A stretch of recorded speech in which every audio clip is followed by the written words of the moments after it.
நம்ம கோயம்புத்தூர் சைடு இவ்வளவு ஜாஸ்தி இருக்கிறதுக்கு என்ன எப்படின்னா, இதற்கு காரணமே உங்களுக்கு எல்லாம் தெரியும். அந்த காலத்துல வந்து ரீஃப்ளெக்ஸ் நோய் அதுவும் இல்லை, அல்சர் தான் இருந்தது. இப்ப ரீஃப்ளெக்ஸ் அதிகமாயிருச்சு.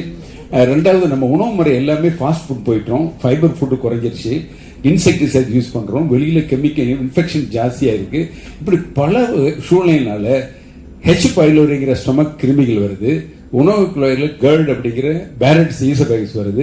இது ரெண்டும் தான் கேன்சருடைய முன்னோடிகள். இப்ப பேரட்ஸ் நீங்க ட்ரீட் பண்ண முடிஞ்சதுன்னா கேன்சர் வர்றது தடுக்கலாம்.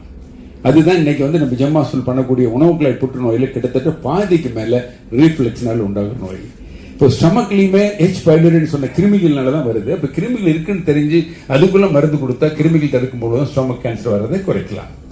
இதுக்கு மேல கேன்சர் வந்ததுன்னா கூட அது வர்றதுக்கு ஒரு அறிகுறி இல்லாம வரவே வராது. இன்னைக்கெல்லாம் மழை பெய்யுதுன்னா நீ பாரு காக்கா பறக்கும், அது எப்படி அதுக்கு தான் தெரியல, கரெக்டா வரும். அந்த மாதிரி இங்கேயுமே ஸ்டொமக்ல நீங்க எண்டோஸ்கோபி ரொட்டீனா செக் பண்ணி பாத்தீங்கன்னா மியூகோசல் சேஞ்சஸ்ல நம்ம கண்ணுக்கு தெரியாதது இந்த எண்டோஸ்கோபி கண்டுபிடிக்கும். ஏன்னா அது வந்து 10-15 டைம்ஸ் பெருசு பண்ணி காமிக்கும். அப்படியே பார்த்தாலும் கூட நிறைய மிஸ் ஆகிட்டு இருந்த இன்னைக்கு கால உலகத்துல டெக்னாலஜி. கண்ணு இப்ப நைட்ல வந்து மறுபூச்சிக்கு பறக்கும் பாருங்க, லைட்னிங் தெரியும்.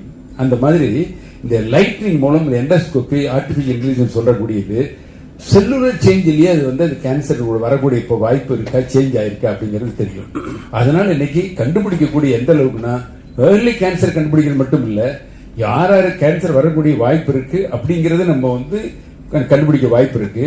இன்னைக்கு வரக்கூடிய கேன்சர்லயே ஆல்மோஸ்ட் 60-70% கேன்சர் வயிற்றுலயும் நெஞ்சிலும் தான் வருது. அதுக்கு இந்த எண்டோஸ்கோபி மூலம் தான் டயக்னோஸ் பண்ண முடியும். இவ்வளவு பெரிய ஒரு டெக்னாலஜி எதுக்கு அப்படின்னா, நம்ம சொசைட்டில இன்னைக்கு மக்களுக்கு பாதுகாப்பு. இன்னைக்கு கேன்சர்னா சர்ஜரின்னு சொன்னா வாங்கிட்டு வரமாட்டாங்க. ஏன்னா ஆபரேஷன் பண்ணி ரத்தம் கொடுக்கணும், 10 நாள் 15 நாள் ஹாஸ்பிட்டல் இருக்கணும், 2-3 மாசம் வேலை செய்யக்கூடாதுனாவே மக்கள் பயப்படுவாங்க. இன்னைக்கு வர்றாங்க ஸ்டொமக் கேன்சரு, மலக்குடல் கேன்சர்லாம் பண்ணா 2வது நாள் வீட்டுக்கு போய் வேலை செய்ய ஆரம்பிச்சிடுறாங்க. நான் பரிசாரி போய் ஸ்பெயின்ல போய் 6 வருஷம் நாள் ஆபரேஷன் பண்ணோம், 8 வருஷம். அந்த பேஷண்ட் நான் அங்க பண்ணிட்டு இங்க வரங்காடி 3வது நாள் வீட்டுக்கு போயிட்டு thanks doctor for operating as I am happy at home. 3வது நாள் ஸ்டொமக் கேன்சர் அப்படின்னா பாருங்க எவ்வளவு வந்துருச்சு.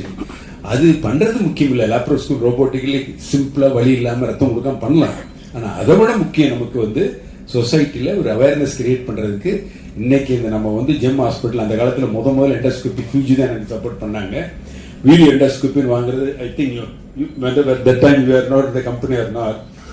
வீடியோ எண்டோஸ்கோப் வாங்கி வேதநாயகி ஹாஸ்பிட்டல் நான் யூஸ் பண்றப்போ நம்ம இந்த பெல்ட்ரியே சென்னைக்கு அடுத்து நம்ம தான் வாங்கணும். ரொம்ப ஆச்சரியப்பட்டாங்க எல்லாரும், ஏன்னா காஸ்ட்லி. அப்பெல்லாம் ரொம்ப நினைச்சோம்ல. இப்போ எண்டோஸ்கோப்பிலேயே எப்படி செல் உங்களுக்கு மொபைல் சேஞ்ச் ஆச்சோ அந்த மாதிரி கிளாரிட்டி அதுலயே இன்க்ரீஸ் ஆகிட்டு வந்து இப்போ ஆர்டிபிஷியல் இன்டெலிஜென்ஸ் வந்த பிறகு நார்மலா அல்சர் இருக்கா இல்லையாங்கிறது மட்டும் இல்ல, அந்த இடத்துல வந்து புண்ணு இருக்கான்னு கண்டுபிடிக்க மட்டும் இல்ல, செல் சேஞ்ச் கேன்சர் டைப்பா மத்த என்ன டைப் கேரக்டரைசேஷன் அது இந்த ஆர்டிபிஷியல் இன்டெலிஜென்ஸ் மூலம் ஒரு எண்டோஸ்கோப் ஒருத்தர் பண்ணிட்டு போயிட்டா அதை வந்து ரிவ்யூ பண்ணும் பொழுது பக்கா planning.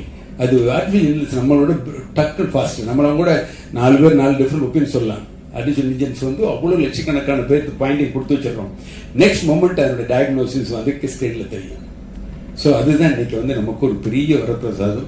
Cost of the equipment increase ஆகுது, ஆனாலும் கூட அதனுடைய யூட்டிலிட்டி பேஷன்ஸுக்கு ரொம்ப பணம் இருக்கிறதுனால இது மிக முக்கியம். இந்த இடத்துல நீங்க வந்து இதுல என்ன கேள்வி கேட்டாங்களோ கேட்கலாம். நீங்க கம்பெனி இருக்காங்க, பாரசாரதி வந்து இந்த டெக்னாலஜிலேயே ஒரு கொஞ்சம் நம்ம சர்ஜிக்கல் டீம் பரத், ஸ்ரீதர், கான், நம்ம சந்தோஷ் எல்லாருமே இருக்காங்க. அவங்களாம் எண்டோஸ்கோப்பியில் இன்னைக்கு மெடிக்கல் கேஸ்ட்ரோலஜி ஒரு வெரி பக்கா டீம்.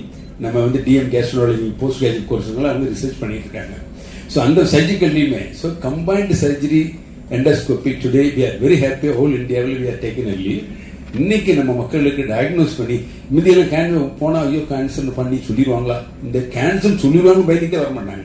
ஆனா இனிமேல் ஜாதகம் பார்க்கறத விட நம்ம போய் எண்டோஸ்கோப் பண்ணிட்டு வந்துருவோம். நமக்கு பின்னாலே இது வருமா இல்லையான்னு தெரிஞ்சது இப்போ அதை சரி பண்ணிக்கலாம். ஏன்னா செல்லுலர் கேன்சர் சேஞ்ச் தானே, சர்ஜரி வேண்டாம். அந்த ஏபிசி இந்த மாதிரி லேசர் இருக்கு, அதுலயே பல்குலேட் பண்ணிடலாம். மீறினாலும் ஸ்மால் அல்சர் கேன்சரா இருக்கிறது எண்டோஸ்கோப்பிலே எடுத்துருவாங்க, சர்ஜரி வேண்டாம். அந்த அளவுக்கு இப்போ வந்து ஒரு நல்ல வளர்ச்சி அடைஞ்சிருக்கு. அதனால எனக்கு வந்து என்னன்னா டெக்னாலஜி நினைக்கும் போது ஒரு பெருமையா இருக்கு. அது வந்து இந்தியா வந்து இன்னைக்கு மற்ற கண்ட்ரிக்கு பின்னால் இல்லை. We are taken a lead. எல்லா கண்ட்ரி விட மாதிரி இந்தியா இன்னைக்கு எல்லா சென்டர்லையுமே பம்பாய், டெல்லி எல்லா ஊர்லயுமே எண்டோஸ்கோப் வளர்ந்து வருது. பட் இந்த இதுல வந்து நம்ம கேன்சருக்குன்னே நம்ம படிச்சதுனால அதுக்கு எனக்கு ஒரு இன்ட்ரெஸ்ட் இருந்ததுனால கேஸ்ட்ரோலஜி சென்டர்னால வி ஷுட் ஹேவ் இந்த மேக்ஸிமம் குவாலிட்டி ஆஃப் டெக்னாலஜி அது வந்து அந்த பெருமையாக சொல்கிறேன். இந்த நீங்கள் எல்லாம் கேட்டுக்கலாம். இந்த வகையில் there anything you want to add or நீங்கள் எதை கேட்கணும்னு நினச்சிங்கன்னா நான் பேசுறது சொல்ல இருக்கும்.